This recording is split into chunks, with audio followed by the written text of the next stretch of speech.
This is a Phantom Thoughts RPG a Day 2025 episode.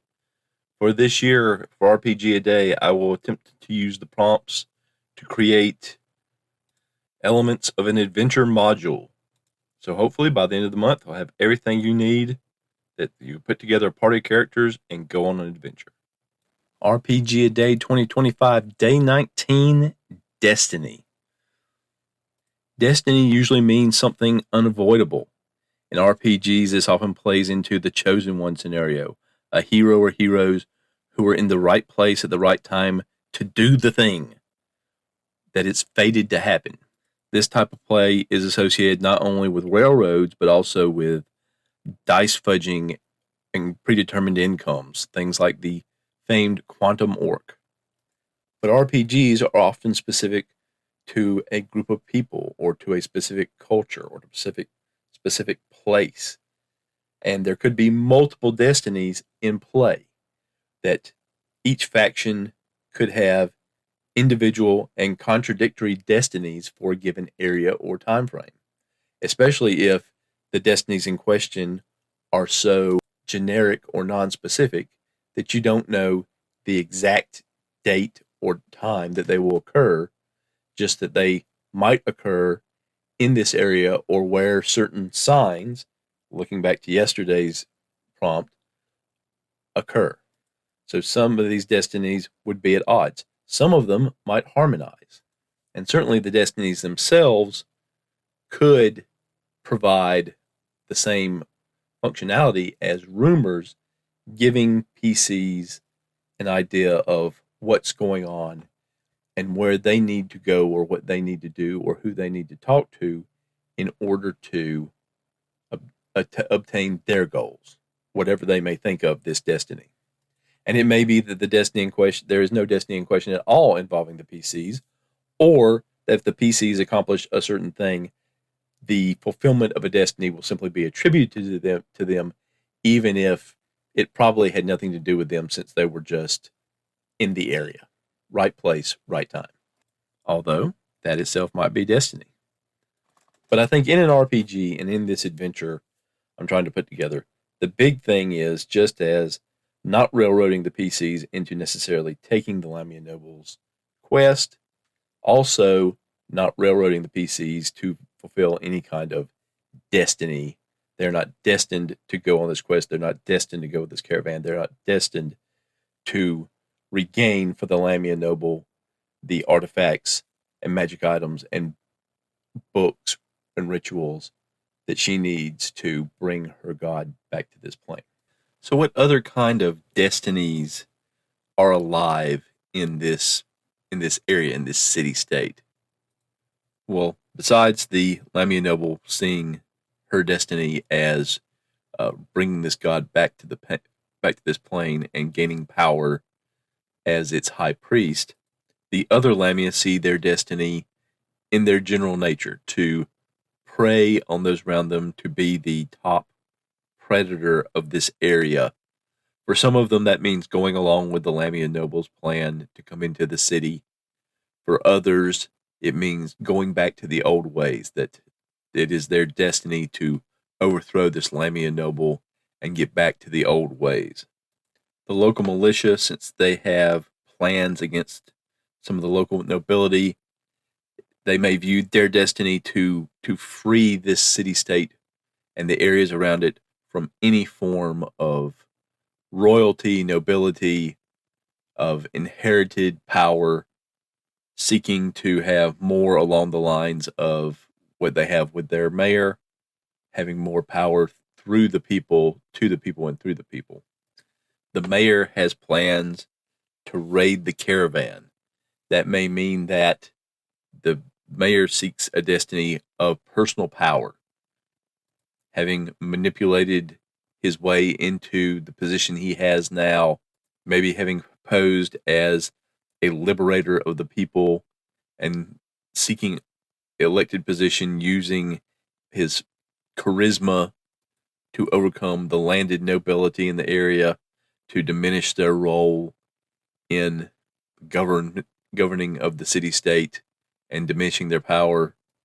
He seeks more, so that even if he were to lose elected power, he would continue to be maybe the power behind the throne, so to speak, and sees his destiny to control this city state in a way other than the nobility does through inheritance or through being ordained by the gods. The local clergy probably serving a god of justice and of law, and knowing of the disappearance to people to some kind of creature or creatures that are within the city. They may see their destiny to purge the evils of the city, to protect the peoples, and to ensure that law triumphs over chaos. That's a very common destiny in RPGs, but it's one that would fit this particular faction and would certainly match up with the goings on and the darkness and the other parts of the city that are unseen. Then you have these groups of other adventurers. They may have their own ideas of destiny, particularly carving out a kingdom in the wilderness around the city state, or maybe even from the lands of the city state. Maybe they see this as a prime opportunity for them to seize control of their own destinies and to seize control of to become landed nobility of their own. Or maybe to support the destiny of the people of the city state to continue to maintain their freedom from nobles and royalty and kingdoms. The mercenary group that provides security and stability within the city state, they may see that their destiny is to use this as a power base for further expansion of the city state, and greater enhancing their own power and their own rewards as trading networks develop, as they seize more of the lands around and the valuable resources that may be there. It would be a power base of their own.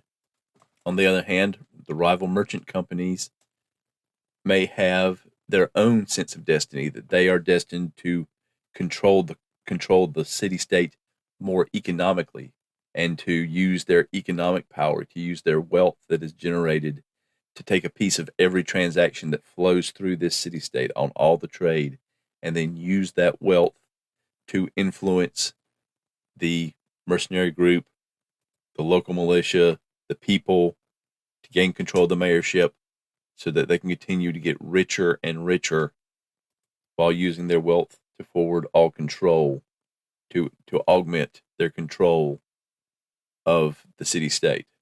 And of course, the wild card here is the wizard. What is the wizard seeking? We know that the wizard is seeking out the fallen skyship. We know that the fallen skyship has energy crystals as a treasure. It may be that this wizard has control of some kind of magic or technology that requires energy crystals, may be obtained from a ruin or another wreck related to the skyship, or maybe having fallen off the skyship itself during the process of its crash. His ultimate goal may be simply having enough power to protect himself from the power of others, that he continue to indulge in his research and his explorations without any kind of restraint. So all these groups see their own destinies in the lands around them, in the city-state, in the trade that flows through it, in the various forms of power.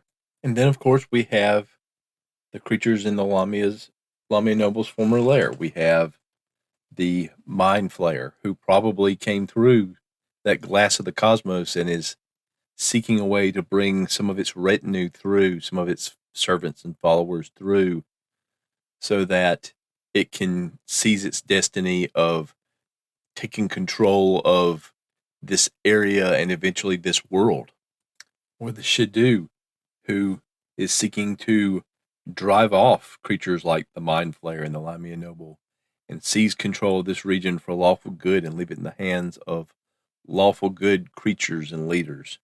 And what about the Tao from the elemental plane of Earth, or the Coatl, another powerful creature of lawful good that is residing in the Lamia Noble's former lair now?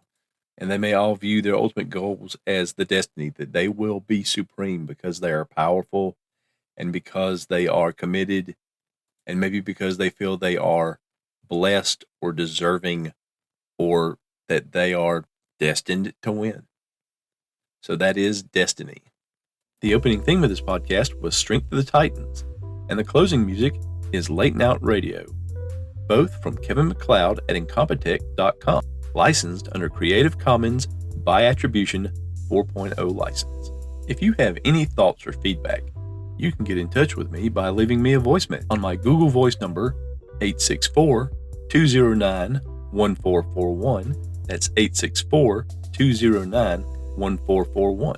Or through SpeakPipe at www.speakpipe.com/Phantom Thoughts.